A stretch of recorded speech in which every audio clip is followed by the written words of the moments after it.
Hujumbo, or hello, welcome back to another Lessons with Laura.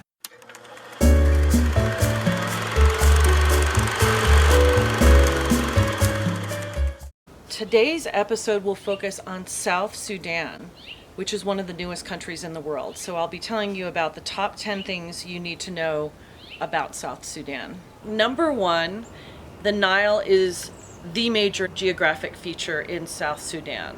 So as you can see, South Sudan is located in East Africa near the Horn of Africa, and one of its most notable geographic features is the Nile, as is the Sud swamp fed by the White Nile, which is part of that whole ecosystem of the Nile. The Nile and the Sud area hosts the migration of 1.2 million antelope each year. Number two, Juba is now the current capital of South Sudan. It's also along the White Nile. So Juba is a really interesting place in South Sudan. It is the capital, and it's also a hub for international aid, organizations like the UN, government organizations, and big companies, especially oil companies. The languages are also unique. There are dozens of different tribes or ethnic groups, and Dinka, Nuer, Equatorial. But the languages that are spoken as a lingua franca between the groups are English, Swahili, and then a form of Arabic that's called Juba Arabic. It incorporates some local languages and also has a different adopted version of grammar from Arabic. So number three, one thing you need to know about South Sudan is that it's the newest country in the world as of 2020. It gained its independence in 2011.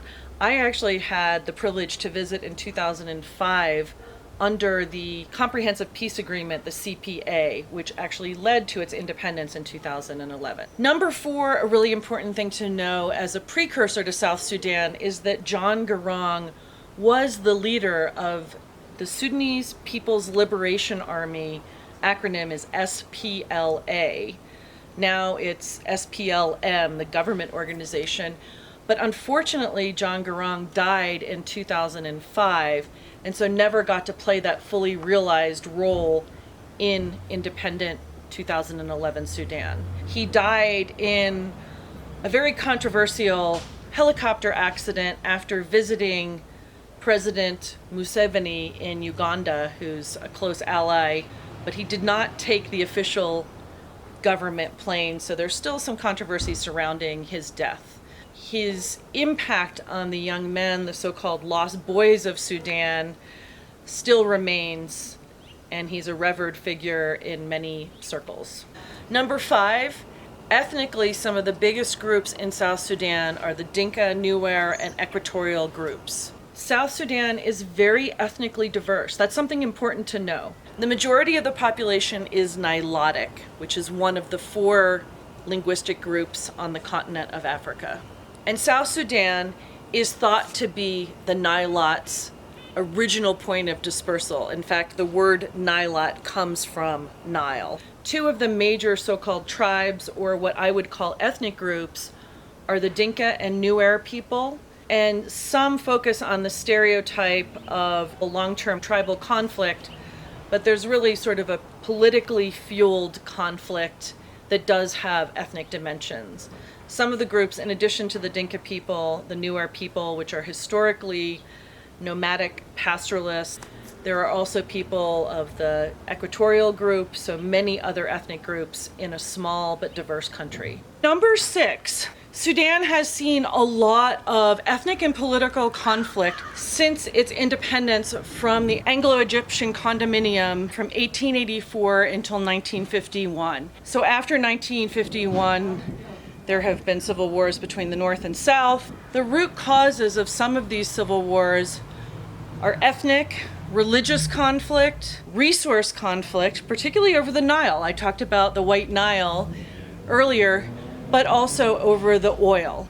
Oxford historian Douglas Johnson has written extensively about the root causes of Sudan's civil wars, and he uses wars in the plural because there have been many. At least there's some, in some circles, people are discussing the reunification of the Sudans because although there was a lot of conflict and tension, there are also reasons that they may be stronger together. Number 7, Sudan is very rich in oil. It's a mid-level producer, but because of our globe's thirst for this resource, it really has fueled a lot of conflict. When South Sudan seceded, it had to figure out, how are we going to deliver that oil to the world?